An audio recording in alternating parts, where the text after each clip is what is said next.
သုံးမဝင်ဘူးလို့ကိုစုကဲကပြောလိုက်ပါတယ်။နောက်တစ်နေ့ရောက်တော့သူငယ်ချင်းတယောက်နဲ့လက်ဝဲသွားထိုးခဲ့ပါတယ်။သူဟာရှုံးသွားပေမဲ့အရှုံးကိုတော့လက်မခံခဲ့ပါဘူး။အဲ့ဒါကြောင့်ကျောင်းကိုစောစောရောက်လာပြီးမာနာကလည်းကျောင်းမှာရှိနေခဲ့ပါတယ်။မာနာဟာလည်းသူကိုယ်ရဲ့နာပူတာကိုမခံနိုင်လို့ကျောင်းကိုစောစောရောက်နေတာပဲဖြစ်ပါတယ်။ဒီလိုနဲ့တယောက်ကျောင်းတယောက်ပြောရင်အနှဲငယ်ခင်မင်မှုရရှိသွားပါတယ်။စာတင်ချိန်ရောက်တော့မာနာဟာအိတ်နေတဲ့ကိုစုကဲကိုနိုးလိုက်ပြီးစာကိုတေချာလိုက်ကြည့်ပြောလိုက်ပါတယ်။စာမတင်ချင်ဘူးဆိုရင်တောင်စာတင်ပေးနေတဲ့ဆရာကိုလေးစားတင်တယ်လို့ထပ်ပြောလိုက်ပါတယ်။ကျောင်းစင်တာနဲ့မာနာဟာကိုစုကဲကိုတင်ချာစမ်းသပ်မှုစာရက်ပေးလိုက်ပြီးမနှက်ဖြန်အပြီးလုပ်ခဲ့မှုပြောလိုက်ပါတယ်။ညရောက်တာနဲ့တင်ချာဆိုစိတ်မဝင်စားတဲ့ကိုစုကဲဟာစာကိုအသေးအတန်စူးစမ်းပြီးလုပ်ခဲ့ပါတယ်။အရင်ကထက်တင်ချာကိုပိုစူးစမ်းလာတဲ့ကိုစုကဲဟာထမင်းစားချိန်မှာတောင်အိပ်ပျော်နေတတ်ပါတယ်။ဒီလိုနဲ့ပဲကိုစုကဲဟာတင်ချာအမှတ်80ကိုရရှိပြီးအရင်ကထက်တခြားပိုတော်လာခဲ့ပါတယ်။မာနာကတော့89မှတ်ရရှိပြီးတတန်လုံးမှာအမှတ်အများဆုံးရရှိခဲ့ပါတယ်။သူတို့နှစ်ယောက်ဟာအရင်ကထက်ရင်းနှီးလာပြီးညဘက်တွေမှာတောင်စာတူတူလုပ်တတ်ကြပါတယ်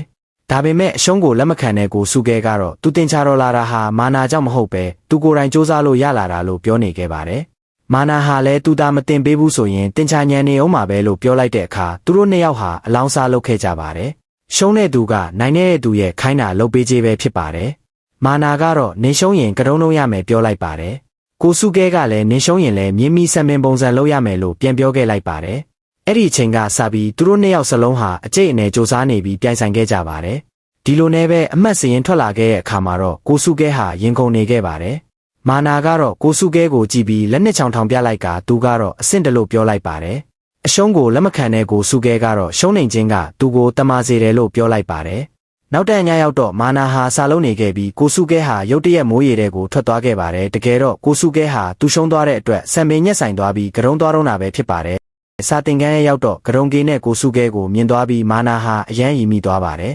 ။နောက်တနေ့ကရုံးကေနဲ့ကိုစုကဲရဲ့ခေါင်းကိုသူငယ်ချင်းတွေကပုတ်နေကြပါတယ်။သူငယ်ချင်းတွေရဲ့ဆနောက်ချင်းကိုခံနေရတဲ့ကိုစုကဲဟာတိတ်ဆိတ်နေခဲ့ပါတယ်။သူတိတ်ဆိတ်နေတော့မှပဲမာနာကိုရုတ်တရက်မြင်သွားပြီးအံ့ဩသွားခဲ့ပါတယ်။မာနာဟာမရှုံးခဲ့ပေမဲ့သူပြောသလိုဆံမင်းပုံစံပြောင်းလာခဲ့တာကိုမြင်ပြီးကိုစုကဲဟာချစ်မိသွားခဲ့